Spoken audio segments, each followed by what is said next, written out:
Uh, Good afternoon and good evening to everyone. I am Michael Howie, Director of Communications and Advocacy at the Fur Bears, and I'd like to welcome you to our Fur Farm webinar and panelist conversation.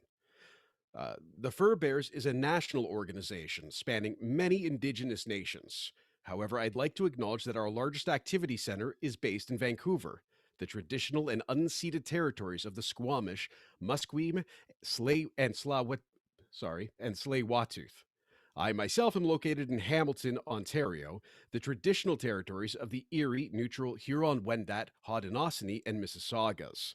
This land is covered by the Dish with One Spoon Wampum Belt Covenant, an agreement between the Haudenosaunee and the Anishinabeg to share and care for the resources around the Great Lakes.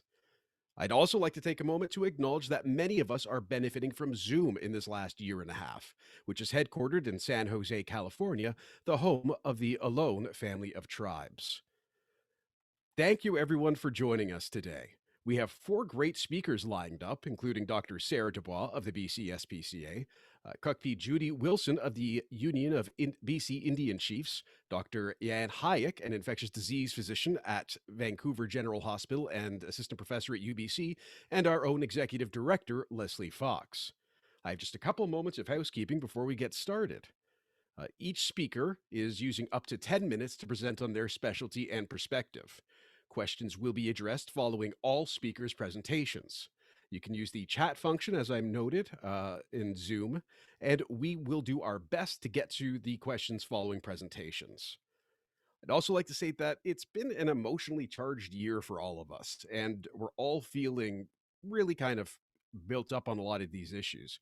We'd like to respect all of our panelists and guests' times by staying on point regarding commercial fur farming. If you have further questions or are looking to get into details with any of the speakers, we encourage you to contact them after the event. And again, if you're unable to stay for the length of the event, don't worry, a recording will be posted in the coming several days.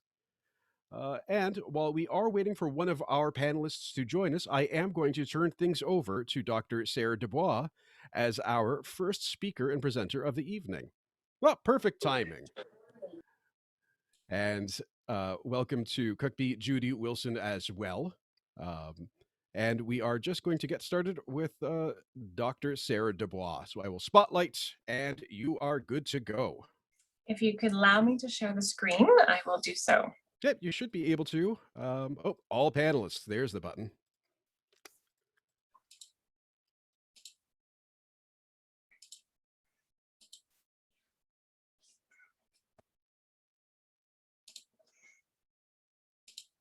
Here we go. Can you see my screen okay?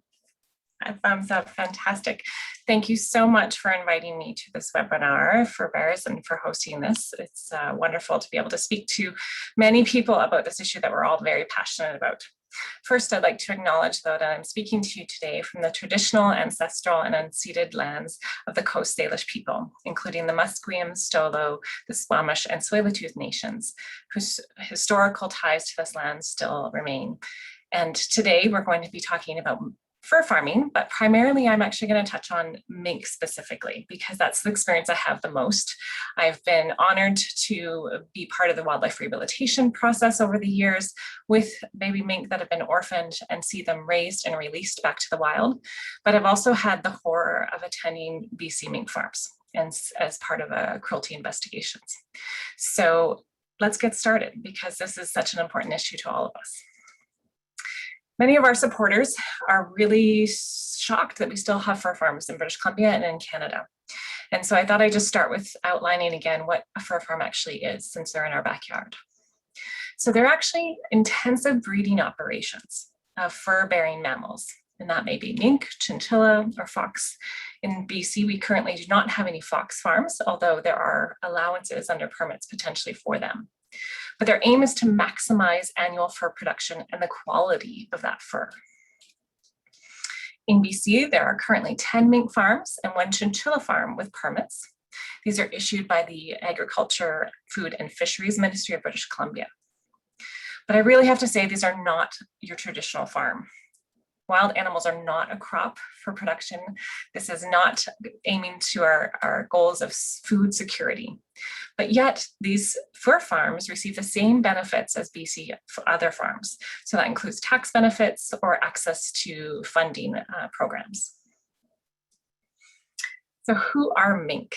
They are actually part of the weasel family, and they're pretty solitary individuals, but they are unique in that they're semi-aquatic, and they are always found near water. They're native to British Columbia, and they're very widespread. We have both a freshwater and a coastal subspecies. So you'll see them near lakes and streams, but then there's a different variety on the coast. They are carnivorous, which means they eat many different types of things, including fish and frogs and insects and shellfish and rodents and birds. So you can imagine it takes a lot of their day to actually go out and get these. They're most active from dusk until dawn, but if you're lucky, you'll see them during the day near a water body.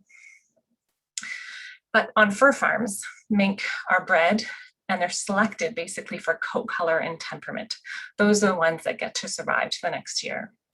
They're housed in long sheds, row upon row, with pens and banks. I'll show you a photo in just a moment. They live in wire cages. They can be cramped with their litter mates. Their feces and food is dropping underneath to be cleaned at some point, not necessarily daily or weekly, but they do have a water container. That's their only access to water, is a small water container.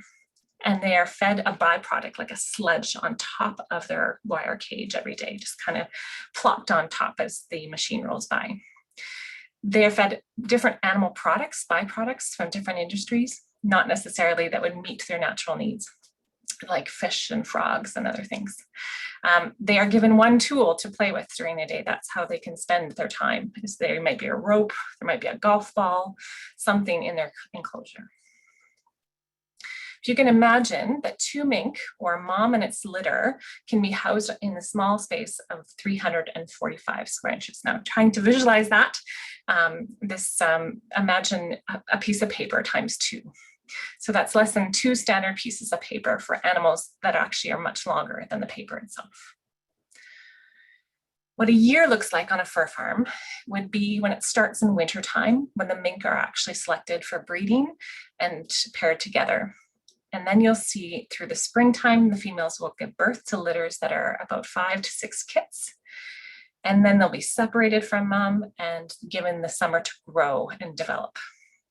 By fall, the ones that are being selected for breeding next season will be pulled out, but those that are being killed for pelting, the ultimate destination of the fur farm market, of course, are done at this time. And that's the majority of these animals. Very few get to live past a year. So I've been asked many times, can fur farming ever be humane? And my answer from my experience is no.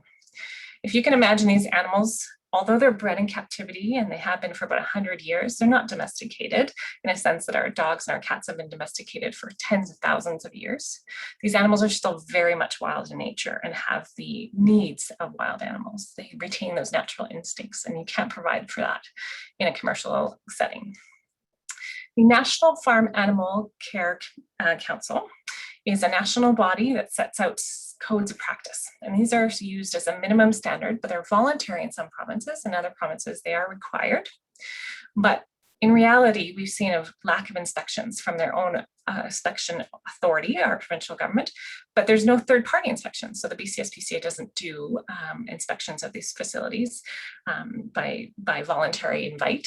And the enforcement of those standards themselves, as you'll probably hear from my colleagues, is really lacking. And so when the industry itself sets out standards it can't even meet, and actually has asked for them to go backwards just recently, really doesn't show an industry that is progressing. At the end of the day, the housing and care needs that a wild animal like a mink needs is something like a wildlife rehab center for its care to be fully provided for. You can't do that in a commercial setting and be profitable. So really, farming fur is just not a humane practice. And when you flip over the coin of animal welfare, I've been asked, can fur farming ever be ethical? And so when you think about, we are allowing fur to be grown, produced as a crop for luxury use purpose. This is not an issue of subsistence or cultural practice. This is purely for profit. And I would say that this is not ethical. I've heard that people say, well, you need to take care of these animals. They have to produce quality fur. We're not going to, misabuse or misuse them. And I say, well, actually, your outcome and your goal of producing a big fat animal with good quality fur is actually quite contrary to what it needs. These animals don't have sweat glands. They can't actually get rid of the heat on these weeks like this week and last week. You can't even imagine what that's doing to them. They don't have access to water to swim in. I've also been told that fur is environmentally friendly in terms of an industry from fur farming. And again, we've seen evidence from the amount of waste that comes off of fur farms, from not only their bedding and their manure and the food excess, but the carcasses themselves are not highly desired for any other product. And so these are now just there for waste products. Not environmentally sustainable, nor is it good for our water systems. And finally, I've been told that, well, fur farming is Canadian made. And this is something that we should be proud of, but reality says that when you poll British Columbians or Canadians about their attitudes towards fur farming, the majority oppose. Yes, other countries will continue to farm fur, but we shouldn't just because they do. And we're seeing more and more countries end fur farming completely. So just saying we should do it because other countries will do it worse is just not a valid argument. The reality is the BC SPCA's role is to respond to cruelty complaints. And unfortunately in this photo, it's not a cruelty issue. This is actually accepted industry standards. The industry is meeting their code of practice when they allow for this type of use and maintenance of their facilities. So again, the industry is setting out that minimum standard, and we have limitations as to what we can ensure happens on those farms. But what can we do? Of course, we do investigate evidence of generally accepted practices not being met or intentional cruelty. But importantly, our voice for animals is where we can do a lot. And we have written to and we've met with the Minister of Agriculture and the Chief Veterinary Officer. We're asking for more meetings because things are changing on a daily basis, even weekly, as you know, with more and more COVID risks. And the heat alone is just extraordinary. We warned the ministry last summer when we saw what was happening in other countries. They needed to address this immediately and not allow breeding this year. We called for a ban on mink farming with a coalition of course, the members here today and others. And we've been engaging our supporters. Over 20,000 of you supported our pledge. Thousands of you signed a federal petition, and many hundreds have written their MLAs and shared this information. And this is the key, is that when you look back at the campaign of the grizzly bear hunt, it took a long time for government to recognize that it wasn't socially acceptable anymore. And this is what we need to continue to push, and that's what we're asking of you to do and continue. So I'll just leave you with this video, and I hope this works, for us to all remember what mink should be experiencing.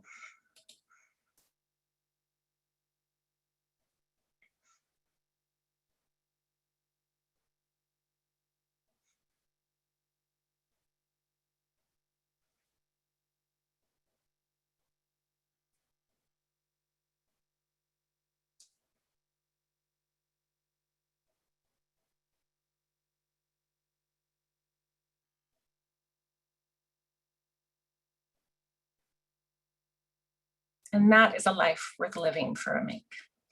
Thank you very much for your time.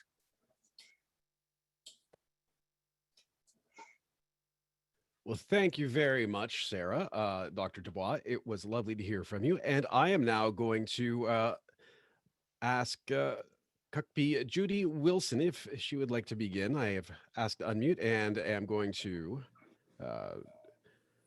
do one of these fun things where it's going to make you highlighted. There we go. Okay. Wait, Kukpi7 Kukpi Judy Wilson, Skachin Taste Sequapm Ulu.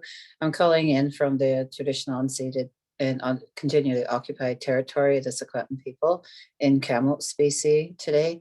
And I'm very honored to be here today to talk and share about, our culture and our perspective on the issue with the fur bearers and the fur animals.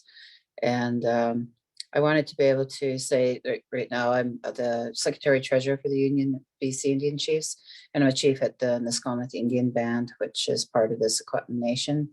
And we work on many files at the Union, human rights, inherent title rights, and a lot of policy and legislation, and a lot of issues that affect our nations. We're about 120 members now out of the 204 in BC. And I wanted to be able to say that, with our Indigenous ancestry, it's fairly important to weigh in on this discussion today. And through the work at the Union of BC Indian Chiefs and as a First Nations leader, and I work with many, many chiefs across the province, I have fought for the recognition of inherent title rights and self-determination, for the fundamental shifts needed for the survival and well-being of Indigenous peoples in Canada. One of those shifts needed is creating a comprehensive and stronger understanding of how preservation and protection of wildlife is linked to the well-being, jurisdiction, cultural integrity rights of our First Nations people. I've worked on the Buffalo Treaty, which is Canada, United States, one of the largest treaties signed to bring the buffalo back on the plains, back on the grasslands, and the nations are asserting their jurisdiction and then their way of life back, and revitalization of their culture and their language. So we also worked on some gray wolves, also revitalization efforts, largely in the Montana area of the States. So there's a lot of work that the union supported. One of the areas is the hunters webinar we did earlier this year as well. So that, there's a lot of work that we do in regards to, the rights of our people. And in this case, now it's the rights of our animals, our wildlife. So I'm hopeful that we're gathered here to address the critical topic that impacts us all, which has been bearing on First Nations of BC who are committed to advancing Indigenous ways and values of conservation and stewardship. They do not see the industrialization, the industrial fur farming as ethical, economically viable, or meaningfully contributing to the province's key priority of food security. Today, I'm pleased to be representing and speaking on behalf of the Union of BC Indian Chiefs on this panel, and thank the fur bearers for inviting the union to bring a critical Indigenous perspective on fur farming to the table. And today I'll talk about the UBCIC work and position on fur farming and fur harvesting, and Indigenous perspectives on mink and fur farming, and the union's hopes and visions for the future in relation to fur farming in BC. Union of BC Indian Chiefs were founded in 1969. The union is an organization that represents over 203 First Nations communities. However, we have 120 members, actual members. We have a strong mandate to strengthen and protect Indigenous nations' assertions of their title rights and treaty rights and self-determination. UBCIC has always taken an ethical and cruelty-free stance towards animals and respected the inherent and traditional rights of First Nations to respectfully harvest fur and food from abundant wildlife populations. By resolution in 2021-05, the Union of BC Indian Chiefs articulated its renewed mandate with respect to hunting, harvesting, and wildlife management. Recognizing that the provincial government has long failed to provide jurisdictional space for Indigenous laws and legal orders to prioritize sustainable and Indigenous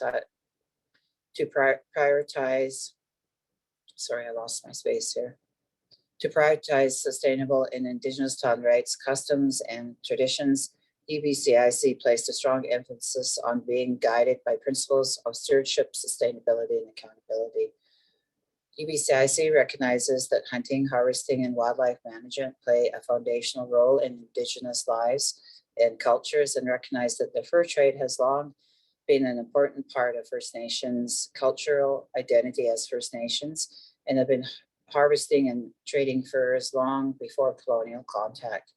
UBCIC consequently supports and recognizes that the respectful and ethical harvesting of fur and food from abundant wildlife populations is central to our cultures and relationship with this land. While UBCIC supports the ethical harvesting of fur for cultural and ceremonial purposes and for purposes that align with Indigenous ways and values of conservation, UBCIC does not condone the industrial breeding, confinement, and slaughter of minks for international luxury markets, especially as besides current public health risks related to COVID-19, mink farms have long implicated in cruel, inhumane fur farming practices that have led to unacceptable animal welfare outcomes.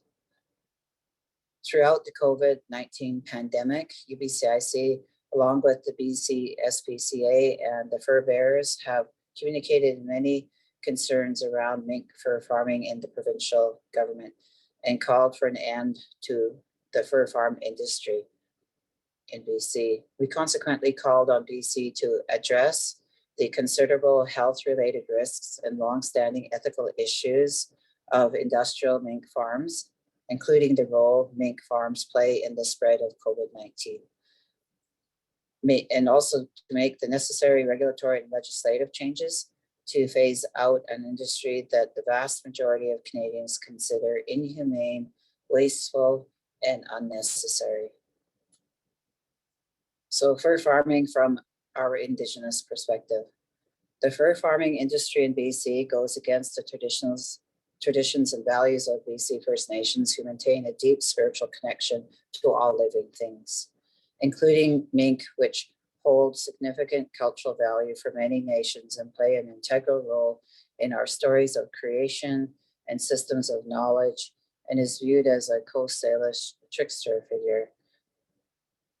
As First Nations, we value and prioritize relationship with the land, water, fish, and the slaughtering of animals for luxury markets as wasteful, unnecessary, and inhumane.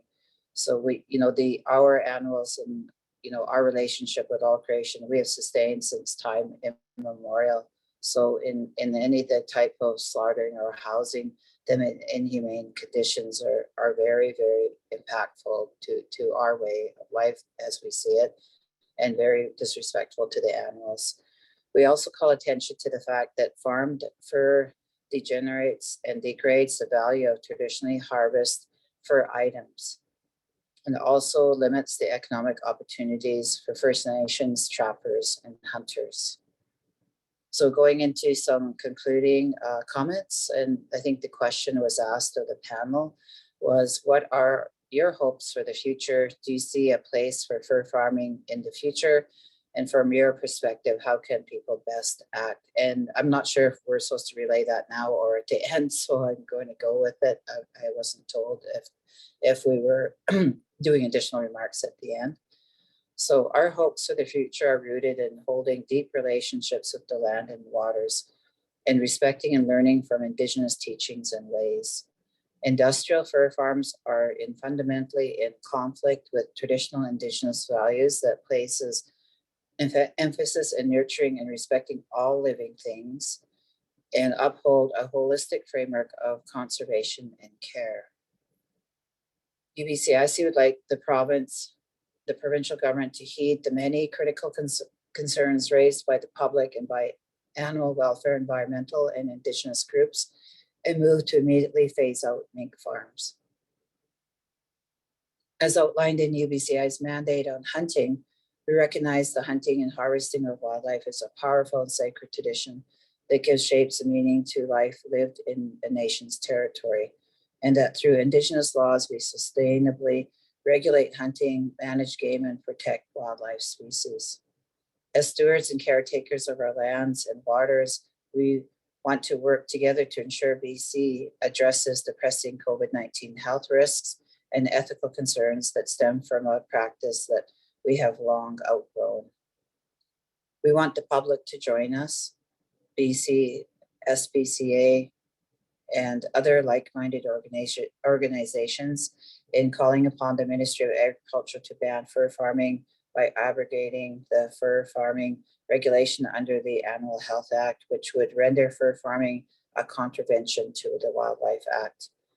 We also want members of the public to just be aware what's going on in relation to fur farming, as many do not even know that mink or other fur farms are still in operation in BC and are not knowledgeable about the ethical and health issues they pose, as we've seen from the last presenter, how they were caged and how so much impacts to the animal itself, and then also, you know, that these inhumane practices just have to end. So I just wanted to conclude my remarks there, and again, thank the organizers for inviting the Union BC Indian Chiefs to share our perspective and our recommendations to this webinar. Thank you.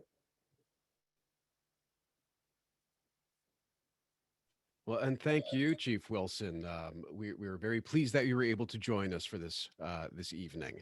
And now I am going to turn things over to Dr. Ian Hayek. So I will replace the spotlight. Okay, thank you, Michael. Can you hear me? Excellent. So I'm going to share a screen too. I put some slides together. I hope that's it now. So I've been asked to start with an introduction about who I am, and then to address two questions, and to end on a hopeful note. So I'm going to try to do that, and I'm going to try to squeeze it in as much as I can. It'll be a bit of a crash course on some infectious diseases. So I'm an infectious diseases doctor. I'm not a veterinarian. I look after patients who are sick with infectious diseases, and as we'll see, a lot of them are related to diseases that affect animals as well. I've been at Vancouver General Hospital for about 10 years now, and over these 10 years, I've been working about 2 months a year in Uganda, where there's even more kind of interaction with animals, and animal diseases are even more relevant. In the past, I worked in Toronto during 2003 SARS, and in 2014 in West Africa in response to the Ebola outbreak. So the two topics I want to touch base on was the animal health matters. Why does animal health matter to human health? And what are the health-related consequences? And we heard about them already, particularly COVID-19 related to mink farms. So, you know, why infections in animals and why health in animals, and I'm going to focus on the infection part of it, but it's quite obvious. Sometimes if you have a sick dog and the dog has rabies, it's a huge risk for you because you could get rabies directly as well from that dog or from the bat or other animal. The ones I wanted to focus on that touch spaces on these mink fur farms and fur farms are the idea of new infections. And when you think about new infections, particularly over the last few decades, at least 75% of them have come from our interactions with animals. And that's because we're humans, we're animals too, and we're susceptible to very similar infections, sometimes the exact same infection, like for example, their influenza. You can see that mink or ferret is very similar to human, and we have the same kind of area of receptors for influenza. Pigs as well, even chickens can get influenza and transmit them from each other.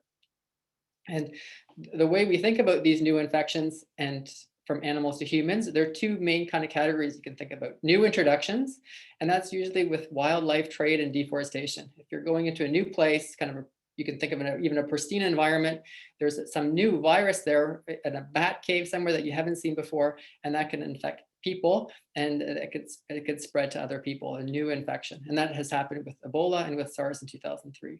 The other possibility would be amplifying and worsening an existing infection. And that's something that's seen with industrial animal farming, like this COVID-19. It's common we think of antibiotic resistance with the way we are doing some of the farming. Influenza is one that comes up with H1N1 2009, linked to swine influenza, and with COVID-19, these new variants. So just for an introductory story about these new introductions. So the SARS-CoV-1 we know about in 2003, similar to this 2019, their initial outbreak was linked to wildlife markets, and specifically in this case, people who had contact with civet cats. They found that the civet cats were intermediate hosts, but the civet cats were likely wild caught and had gotten that virus from a bat reservoir. About 10 years later, they tracked that virus down in a natural bat reservoir. And another story like that, these come up a lot, these new introductions, and this one has a bit of a mix. So this is Nipa virus, the one that many people may not be familiar with, but in Malaysia in the late 1990s, there were lots of these pristine tropical rainforests, and part of it was cleared to make room for large pig farms. And soon after, around that area, there developed an outbreak of encephalitis. People started dying of a brain febrile fever and brain disease. And after some investigations were done, they found out that what happened was that there were these fruit bats that had asymptomatically had this virus. The virus was spread into the pigs, amplified through the pigs, and then unfortunately made the pigs sick and also made humans sick. And there was a mass culling there for the pigs, and the outbreak was stopped. But an idea of that kind of new introduction and then worsening through the industrial animal practice. Now, this is to talk about how COVID-19 happened. So the initial, we don't know exactly the roots. We think it's related to wild animal trade, and likely the reservoir is the same as SARS-CoV-1 with bats, and somehow either through an intermediate host like a mink or civet cat or raccoon dog, and then into humans. But after it was circulating throughout the world, there were big outbreaks amongst people in the Netherlands and in Denmark. And some of those people were attending at these mink fur farms. And the virus spread from the people to the mink. And then it circulated amongst the mink. And then in certain instances, they've documented that it came from the mink and back into the people. As the virus had transmitted from people to the mink, spread through the mink, and then again back to people, it had some pressure. It was replicating, it was transmitting, and some mutations developed. Some of those mutations actually made it resistant to antibodies. There was still some effect of vaccines. Like this wasn't a total non-effect. The effect was relatively small, but there was an effect. And because the effect could get worse, there was a possibility of increasing mutations that could cause more transmissible virus, as well as more resistant or more pathogenic virus. In Netherlands, Denmark, and other countries, they decided to cull all their mink. And in some countries, they decided that this is it. We're going to just stop altogether. It's not a risk we're going to take. Now, transmission and replication drives mutations. These can happen. People. If it keeps spreading and we don't do anything about it, spreading in other parts of the world, that's a risk for us. Some of these viruses may develop mutations and cause us problems. And the same with mink. If it's spreading through 10,000s or more mink through these farms, and especially these little red arrows that jumps from species to species, that kind of contributes to this mutation. And also people have thought, well, if it's mutating through these mink and spreading through the mink, there's lots of contact. As Dr. Dubois said, these farms are outside. There's birds there, there could be a bat there, there's some mice there, other animals that could potentially pose a wildlife reservoir here in BC, as well as in all other parts of the world as well. And once it's in a wild animal reservoir, then we're in big trouble, if that did happen. Now, I'm going to skip through this part, but I just want to talk about maybe briefly just about how these mutations develop. And so they're more common with influenza than with SARS-CoV-2. The SARS-CoV-2 has less mutations as it makes when it replicates, and it doesn't have one of these big risks of influenza that influenza can kind of, it's much more prone to pandemics. But SARS-CoV-2 can still mutate, as we've seen. We've had new variants, and those new variants can be more transmissible or more resistant to other infections, to vaccines.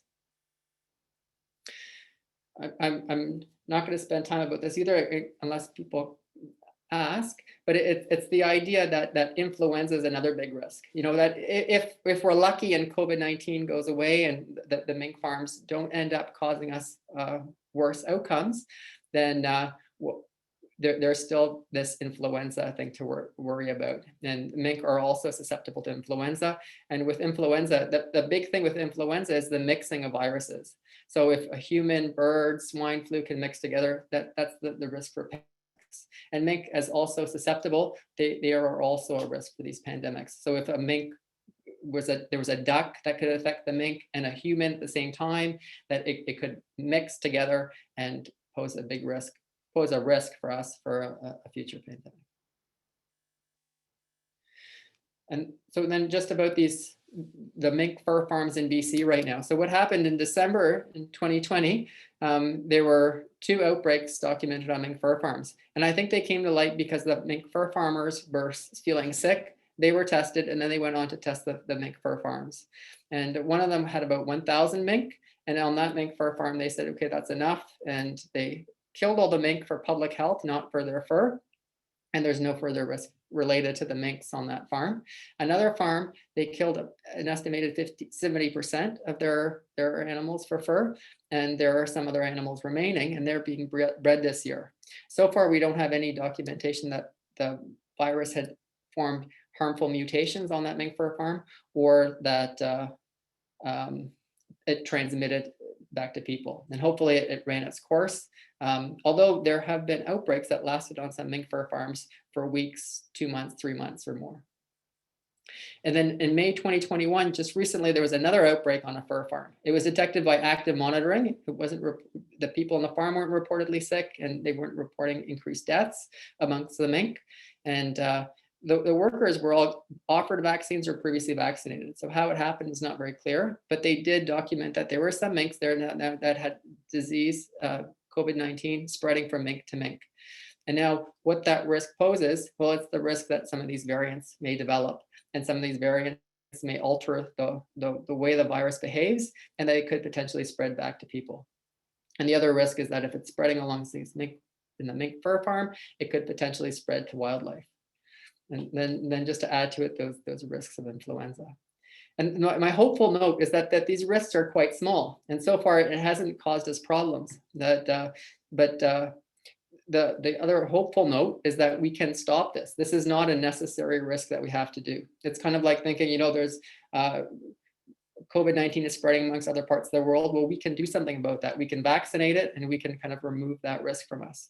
For this too, the hopeful note is that this is one of those kind of public health risks that we can stop. There's not that many mink fur farms around, and we can support the farmers to transition to another thing and kind of help them, and then also keep us safe from these public health risks to us. With that, I'm going to stop and hope for questions and discussion later on.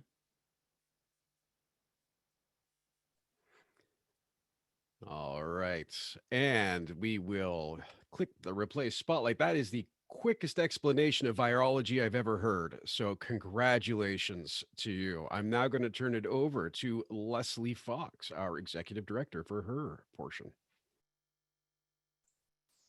Hi, everyone. Good afternoon, good evening, good morning, depending, I guess, on where you're located. Thanks very much for tuning in. Thank you so much to all the speakers for joining us. Really appreciate it. I'd like to acknowledge first, before I begin, I'm on the traditional territories of the Sashat and Hibishset First Nations here on Vancouver Island, where I have the privilege to work, live, play, and love. And for my talk today, I wanted to give you a little bit more of an overview, of course, about fur farming. I wanted to share with you first just a couple images. I specifically curated the images that weren't overly graphic, as I am aware some viewers have sensitivities, but just to give you a little bit more of a kind of framing and to root ourselves in what exactly we're talking about when we say fur farming. And then I want to share with you some basic statistics as it relates to kind of scale this issue in Canada, talk a little bit about trends around the world, and then kind of conclude with a case study here in BC, highlighting some of the work that we've done and just a little bit of an overview of our findings. So to get started, let's just have a quick look here at some photos. This is a fur farm from Nova Scotia, and what you're looking at the top there, of course, is the aluminum shed, the roof. Down the side looks like a bit of a big mess, and that's manure. So you can imagine, listening to Dr. Hayek here about health and wellness and disease, when you have such filth on these fur farms, it makes issues like health, both for the animals and human health, definitely a concern. This is an aerial photograph of a typical farm. So again, what's really important to understand is scale.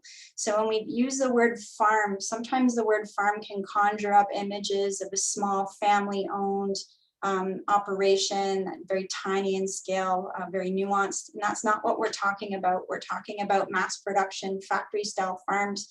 And here again, building off of what Dr. Dubois said is, you know, you've got these rows and rows of sheds, and then of course all the little cages underneath. And then again, and here's another example of a typical fur farm. This was also taken from the province of Nova Scotia. And in this case, it raises the issue of environmental concerns, which we're not getting into specifics today, but I imagine you can use your imagination. So you can see here the approximation of this fur farm to a body of water. And if you look at the algae blooms, you know, the water is turning green, and in many areas where there's fur farms, there's also concerns related to, you know, runoff, air quality, water quality, and quality of life as it relates to locals, to neighbors. And then of course, under those sheds are all these individuals, right? Individual animals like mink and chinchilla that are farmed here in BC, and also across Canada, animals like foxes, and more globally, animals like raccoon dogs, sometimes rabbits, find themselves in fur farms. And again, as Sarah mentioned, animals are housed in wire cages. Cages tend to be very small, very confined, and the animals don't really have the opportunity to really express their natural behaviors, you know, running, digging, foraging for food, hiding. You know, really, mink are really curious as well, and love to swim as well. And of course, they don't have access to those opportunities.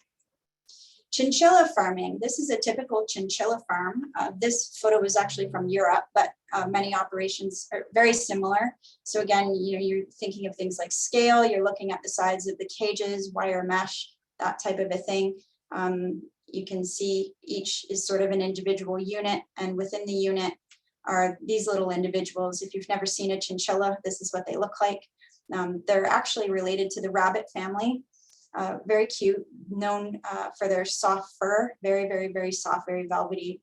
And, you know, chinchillas are social, they're very shy. They enjoy also digging, running, choosing a mate, expressing their natural behaviors. And again, on fur farms, they don't have that opportunity. So how big is this industry? So Canada's fur farming industry has definitely gone under major transformation, and so historically there used to be, you know, over 1,000 fox farms. Today that number is sitting around 27. For mink farms, again, there used to be hundreds of mink farms, and today we believe that number is around 60, and that was recently reported from the Canadian Mink Breeders Association. So it's still fairly significant. As Sarah mentioned, Dr. Dubois mentioned, in BC, we have 10 mink farms and 1 chinchilla farm. And also just to sort of bookend things, you know, in addition to the animal welfare issue, one of the concerns about fur farming, of course, the health implications. So Dr. Hayek commented about, you know, mink are susceptible to COVID. And I just read recently a statistic that was reported by the Toronto Sun, and at least 431 outbreaks of COVID occurred on mink farms around the world. 431 COVID outbreaks just on mink farms alone. So you can see really how significant that is. And of course, 3 of those outbreaks were here in British Columbia. So what's happening? What's happening with this issue? You know, why should we work on the fur issue? Why should we care? You know, what is everyone else doing as it relates around the world? It's a really, really good time to be grappling with the fur farming issue. And again, the focus here is on the exploitation of animals, the commercialization of wildlife for luxury goods. You know, we're really reassessing that, I think, as humans, and you know, in our culture, whether or not that is appropriate anymore. You know, certainly, you know, fur was the height of fashion in the 70s and the 80s, everything from, you know, full length coats to hats. And nowadays you find fur products on kind of whimsy items, earrings, cell phone cases, handbags, that type of a thing. And I think COVID really demands that we reevaluate our relationship with animals generally, and specifically wildlife. And again, what's appropriate, what's not appropriate, and sort of reassessing our priorities. Europe, as always, tends to be ahead of the game. And so a couple facts out of Europe.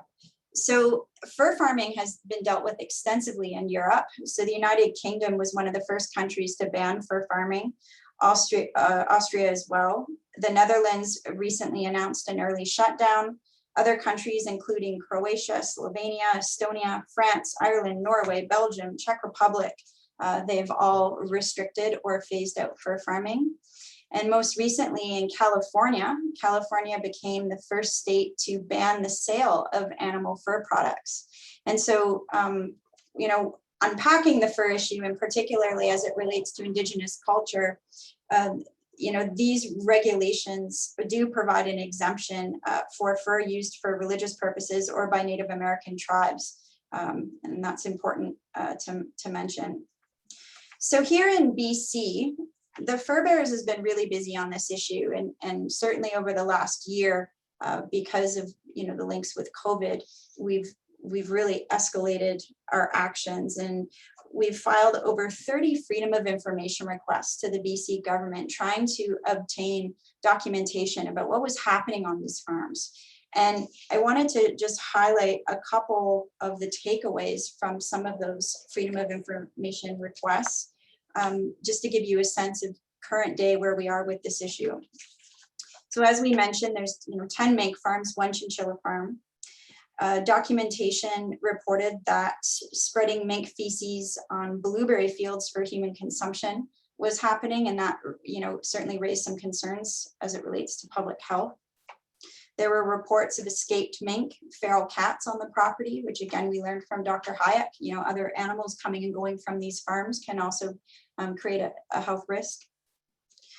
One of the most concerning things that we found in our paperwork was a worker ratio of 1 to 1,000 animals. So that means for every 1 staffer on a fur farm, 1,000 animals were under their care, essentially. And so it raises concerns from an animal welfare perspective as it relates to enforcement.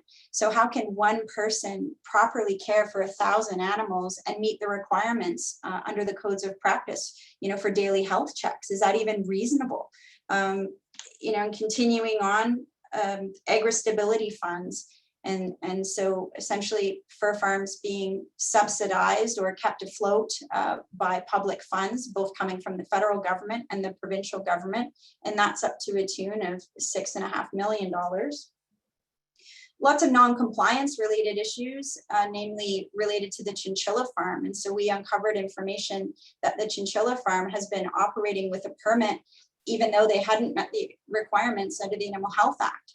It was so concerning that the fur bearers recently filed a judicial review. And so we will be, hoping that our legal efforts, if nothing else, can help bring this industry into compliance. Of course, COVID being found on 3 fur farms, and then most recently, labor violations. And so it's not uncommon when animals are abused that people are abused also. Oppression tends to go hand in hand with both animals and people.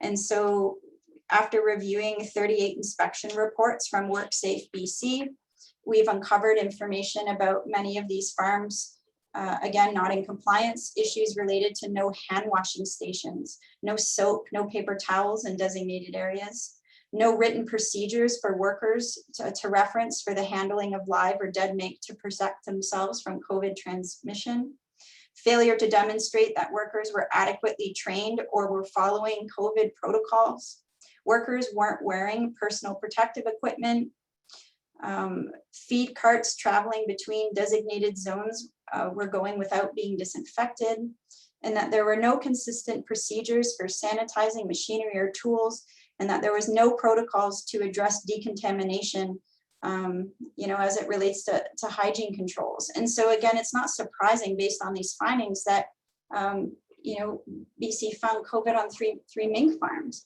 And so what that all suggests at the end of the day is that this industry is a bit of a runaway train, and that the Ministry of Agriculture clearly doesn't have a handle on managing it.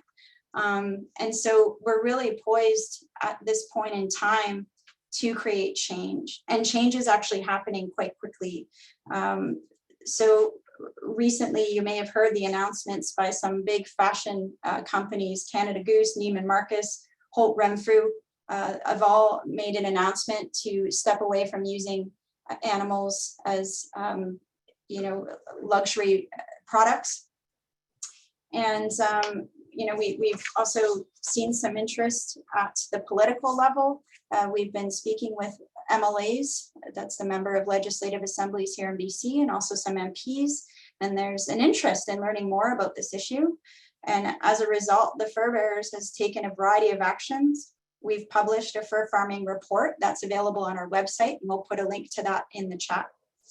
We will be updating that report, but that report, I believe, has a date in December or January. It'll give you a nice kind of primer where things at, and you can look forward to an updated version probably in the coming months. We've been meeting with politicians. We've launched letter writing campaigns, a variety of petitions. At the national level, we worked with MP Nathaniel Erickson Smith to put forward petition 3096, which we received a total of 7,738 signatures. And that petition called for a ban on fur farming across Canada. And then, of course, most recently, we filed the judicial review as it relates to the care and health of chinchillas here in BC. So coming up, there's reason for hope. There is a new documentary coming out this fall, early winter, called Real Fur. There'll be a link to that documentary in the chat box, so you can learn more and follow that. The Fur Bearers participated in a segment in that film, and the film raises much needed awareness, particularly as it relates to the fur farming issue. We'll also be creating a microsite for the fur farming issue here in BC, which you can look forward to. And we've been exploring a potential ad campaign as well with our wonderful partners at the BC SPCA and the Humane Society International. What you can do, if there's one takeaway you have from this webinar, if you care about animals, if you care about public health, if you care about Indigenous rights and perspectives, we encourage you to meet with your MLA, to take the time to make a phone call or write a personal letter to let them know how you feel about the fur farming issue, and ultimately ask them to take a stand and take leadership to advocate for an end to fur farming, and again, to echo Dr. Hayek's sentiment, to help steward some of these individuals who are still involved with this industry into more sustainable and viably economic opportunities, and perhaps some that support our shared climate goals. There's some great opportunities there. So with that, if you want more information about this issue, of course, you can visit us at thefurbearers.com. And now we'll open it up for questions. Thank you, Lesley. And I am going to push this button. Oh, we're going to figure that out someday. We've got a couple of great questions already. And I am going to start with one from Leo 2015, Dr. Hayek, and may need to open this up elsewhere as well. Is there a legal avenue that is connected to public health in order to ban the fur farms in BC/Canada? If you are able to speak to that.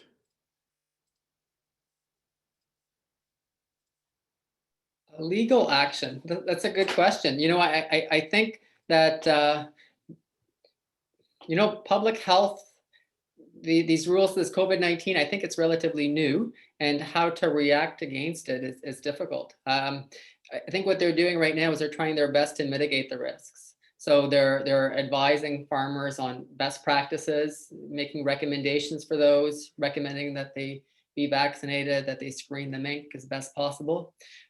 And so that's the stance right now, I think. And as we've seen, that those are not fail-proof, that that despite that being in place, as Dr. Dubois said, this was an alert in July 2020, and or even before that, when we heard about the outbreaks in Denmark. Netherlands. And despite that, there were outbreaks in December. And then despite our efforts, there were outbreaks in May. And so, I think that, yes, there probably are some kinds of, I'm hedging, I don't know. I'm looking for those kinds of things. I think that there are some, likely some avenues, but I'm not sure. Maybe I'll ask Lesley or Dr. Dubois if they know. Sarah, do you want to take that? You might have some experience, maybe.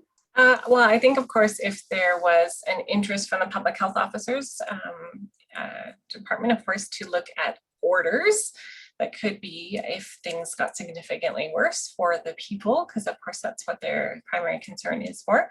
So I think that we would be looking, and we've written to the public health officer for them to intervene. And so we haven't heard back, of course, but we have been engaging with the Ministry of Health.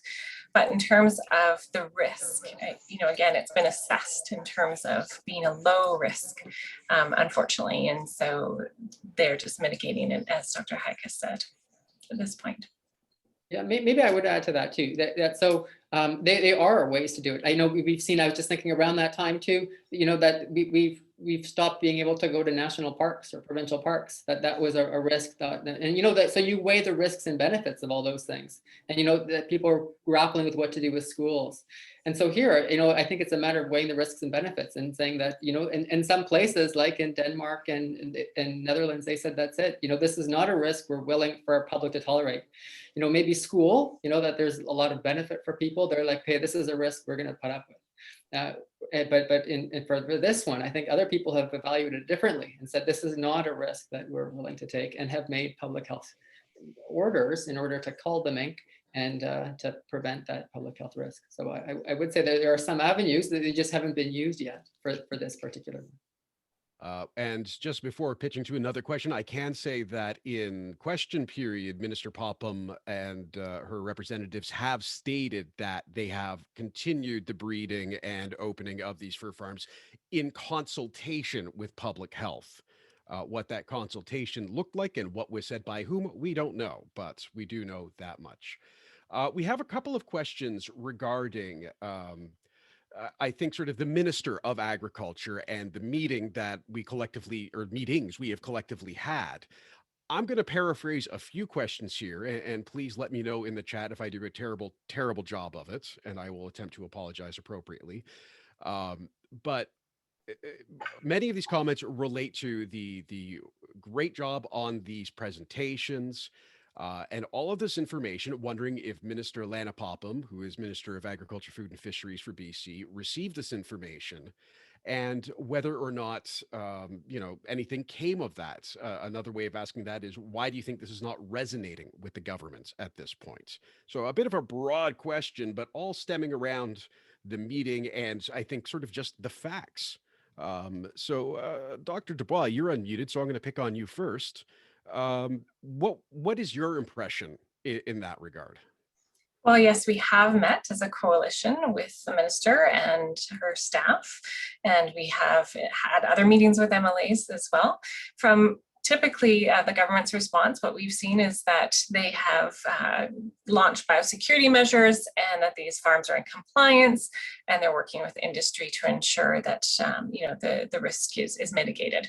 So they recognize, and they've actually said, well, you wanted fur farming to end before COVID-19, so you're just using this as an opportunity. And yes, we have always had a longstanding position against fur farming for many reasons, but again, the risk is too great. I don't know why we are continuing to help support this industry financially as British Columbians.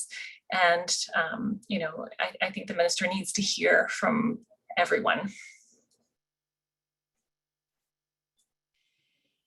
Yeah, this Chief Judy Wilson, I'd like to say, I guess, the union, we picked up the information in the BC report today that, there were the mink farms and then the susceptibility and the actual outbreaks that happened with COVID. So we started looking more into the issue of the mink farms. And then we were hearing what happened in, I think it was Norwegian, where they culled all the minks there, and then the concerns. with the spread. And I learned more today. So, I think there is a lot of, I guess, data and more research and reporting, that shows there is a direct health risk to the public and to, many of our community members. So that's the number one thing. And then any legal, I guess, case, that we would need to be, our people would need to be involved and to be able to look at, what we can take into account the cultural significance of fur farming. And then also, that it impacts our way of life. And then also there's a difference between industrial fur farms that breeds and slaughters animals en masse and sustainable indigenous harvesting of wildlife species that are in abundance for ceremonial and purposes in our way of life. So I think there's a number of points that I saw in the presentations that just the public really don't know and are unaware of. So I think the education needs to happen. It might seem like a lot of information is going out, but I don't know if it really came to the First Nations because, like I said, that was kind of the first time I was seeing it. And then the spread of the COVID, I think a lot more, real focus has to be on there regarding the spread. And it seems to be, that it's, to the other, like the Chinchilla and the other fur farms that are here in BC. And then also, I think the other important part, so we have the legal, the health reason, and then the other one would be just how inhumane it is, the conditions of the animals while they're housed in these places. It's outdated, and also shifting, like what we do in climate change, we shift from dirty oil fossil fuel to green energy or renewable sustainable energy. The same shifts have to happen here. It's an outdated, archaic form of fur farming, and we need to shift to a better process because this is kind of funny. About a few months ago, I was looking for a new purse, and so I saw one that had a native design embossed on it, and it was actually vegan leather. So it looks like leather, but it's got a beautiful embossed indigenous design on it. And so why aren't we shifting more like that for consumers? Like if they're looking for the I guess the fur, there's a lot of synthetic fur that looks real, and it's just that we're really needing to shift the public's opinion on this. And I think what I was seeing in the presentations and in our remarks as well, it's the luxury international markets that are saying, well, we want real fur. So we have to educate them and say, like for all these different reasons, we need to shift from that, and then have people at that level have a buy-in to say, we really do need to make those big shifts, and it's not popular anymore to have real fur. But we do have, things that we do in our ceremony, and I do have a headdress with weasel fur on it, and but those animals were like, what we do is we put tobacco down, and we do almost like a ceremony in a way, like to harvest any of our animals, and we regard them in high value. But to me, in fur farming, there's no value, there's no respect, and there's no consideration of them at all. And so we just need to shift, and I think that's the big thing. Thank you. Those remarks really resonate with me, and Thank you for that. Yeah. I'd like to shift to. Oh. I think we went out of sync there for a moment. That is another wonderful thing about Zoom, is we all exist on different timelines sometimes. I wanted to get to as many different questions as we can. So I'm going to switch over to, I have two questions again, and this one I'm going to make more about chinchilla. There's a question about, are there other animals that are more susceptible to the virus, and do they need to be managed in some way? And then the other question is, are chinchillas susceptible to the virus? So this is a two-parter then. So Dr. Hayek and then Lesley, what can people do specifically about chinchillas was one of the questions. So we'll start with Dr. Hayek. That's an excellent question. So I'd say first, yes, there are some animals that are much more susceptible. So the virus enters with this, it has a spike protein, and that spike protein from the virus lashes onto an ACE2 receptor. Lots of animals have ACE2 receptors, but the type of ACE2 receptor varies from animal to animal. And human animals have a very similar ACE2 receptor to mink. So mink in particular are at very high risk. Non-human primates are at high risk. They have a similar ACE2 receptor, but some other animals no. So maybe chickens or pigs are much less susceptible or not susceptible to getting infected with SARS-CoV-2. And so definitely we have to worry about those animals that are particularly susceptible. So if this was circulating through pigs, we'd be very worried. This one is circulating right now through mink, and so mink are concerned. Some animals we're not so sure about yet. We don't know, and as it mutates, it acquires some ability to shift into more animals. And that's one of the risks with these mink fur farms, is that as it's going, it's potentially making new variants or some subtle changes, and that might help it go into new things. They found this UK variant is it's easier for it to infect laboratory mice, for example. And so maybe that's good for research for people who use mice for that kind of research, but it poses a risk for, say, this virus will get into mouse populations and circulate amongst mice.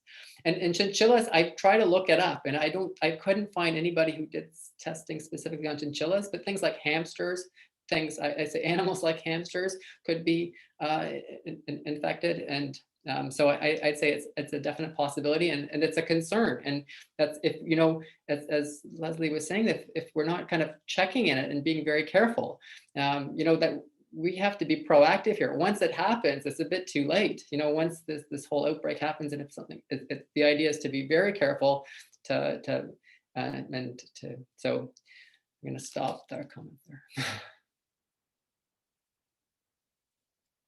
And Lesley, could you speak a bit about the chinchilla aspect of that? What folks can do regarding chinchillas being farmed for their fur in BC and elsewhere in Canada? Yeah, I think this issue really needs to be approached as a whole, and change needs to happen at the ministerial level. And the way to make that happen, is you have to reach out to your member of legislative assembly here in BC. It's your MPP in Ontario, so it's your provincial elected official. Most animal issues are regulated at the provincial issue or level rather, and so that's probably the most appropriate place.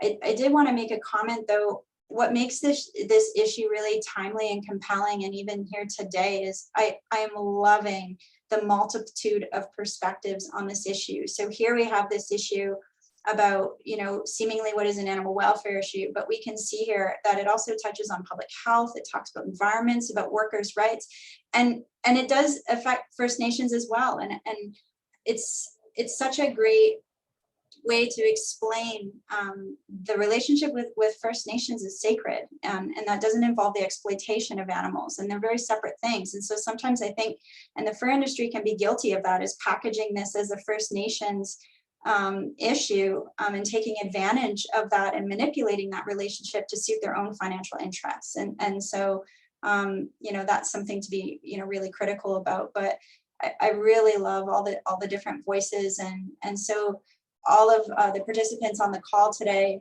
if you could take a moment to reach out to your political representative, that would have the most impact. But I do worry for chinchillas, and I worry for those animals, and particularly with this heat, both mink and chinchillas are very susceptible to heat stroke and to heat exhaustion. And I can't even imagine what it's like for these animals. And imagine how hot we are and now put a fur coat on. It's very, very concerning. There was a couple of questions about the possibility of having the Minister of Agriculture make personal visits to fur farms and spend some time with them. I personally don't think it's likely. However, I would like to segue with that one to for folks who have already spoken to their MLA or have already, sent out. What can they do if you've already done that first one? And then I think we'll have time for one or two more questions I've got here, and we'll move on from there. Just Chief Wilson, I just wanted to say, I would be open to touring those fur farms. And given my perspective after I tour them and all of the remarks that Lesley Fox has outlined, because there's a lot of human right and animal right and environmental right violations that I can see she outlined already. I might have missed a few, but I would be willing to be part of a delegation with our Union BC Indian Chiefs and potentially with any government officials and agencies, and of course, everybody on the call here today. Thank you.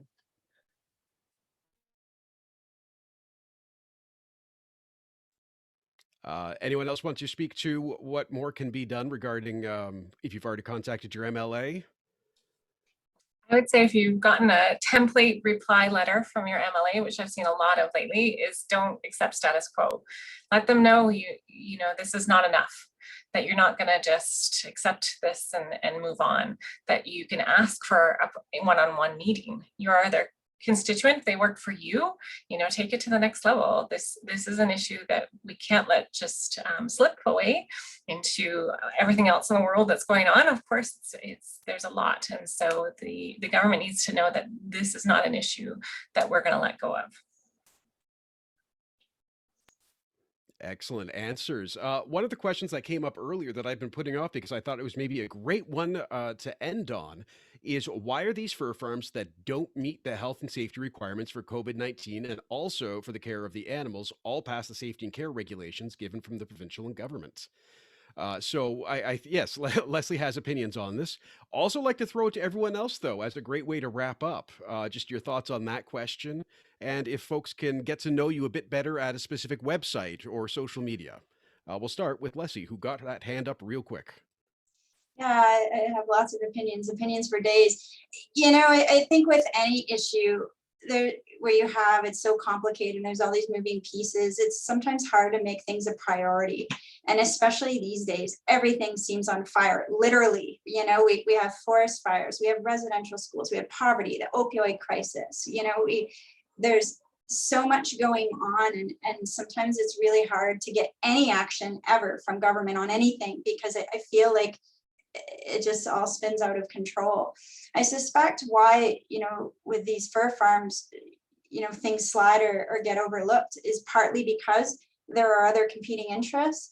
But also I think they just lack political will. And so the Chinchilla case is a great example of that. So when we reviewed their records, we uncovered years of violations, and yet these permits were getting rubber stamped. And when confronted on the ministry on how was it happening, like how are these farms getting permits when they haven't met their legal obligations?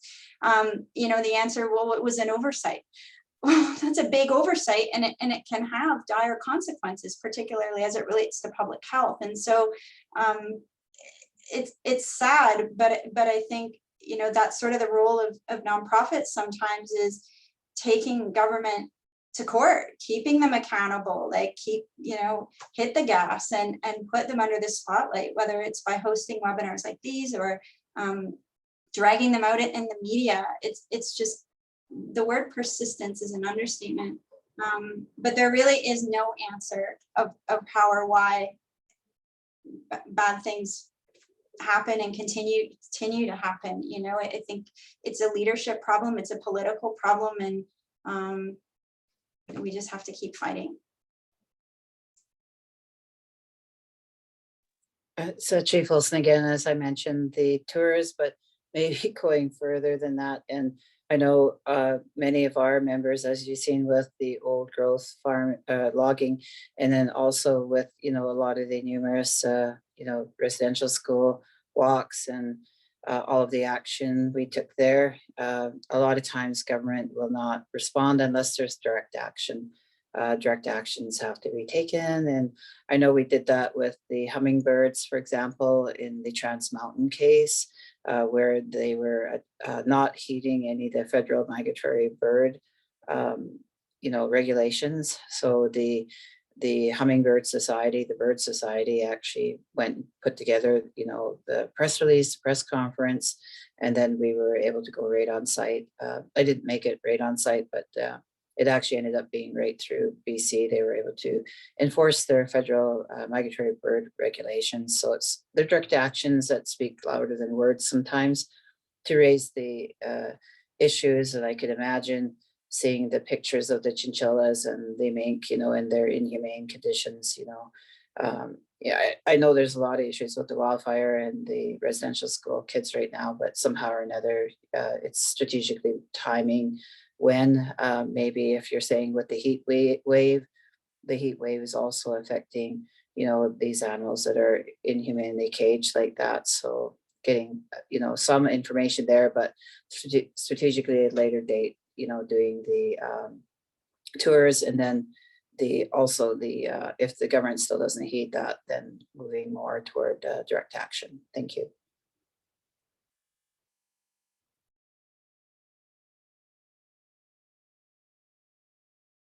And Dr. Hayek or Dr. Dubois. Well, I think we have to remain positive that change can happen. Sometimes we get in these issues and we're like, oh, they're never calling us back. They're not returning emails. The reality is we've seen change happen on the commercial grizzly bear hunt. We've seen change happen for captive cetaceans. And so when enough people speak out and enough people have come together and said, this is no longer socially acceptable for all the many reasons, then, government can't ignore us anymore. And so you need to talk to friends about this, talk to people who would never talk about animal issues with you. And just say, hey, did you know?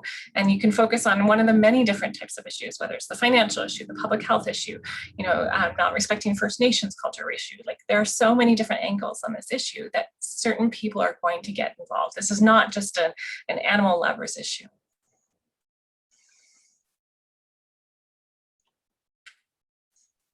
Yes, I'd say that too.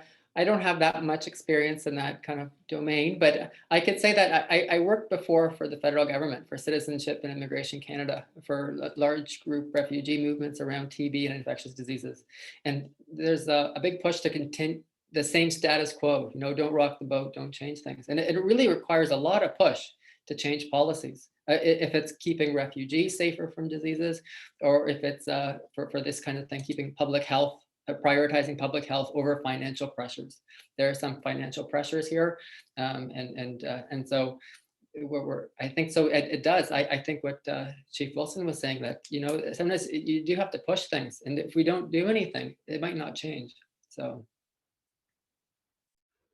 Outstanding. Well, I think we're going to wrap it up there. We went a little bit late this evening, but we had so many great questions. I'm completely blown away by that. And thank you, everyone. Thank you to our panelists, Dr. Hayek, Dr. Dubois, Lesley, and Chief Wilson, so much for your time. We truly appreciate you all coming here today and sharing your perspectives and knowledge with all of us. And we will be sending out the email at the end of the week with the link to this video online, as well as just some basic links over to where we can all be found. So again, everyone, thank you so much, and we'll see you at the next one.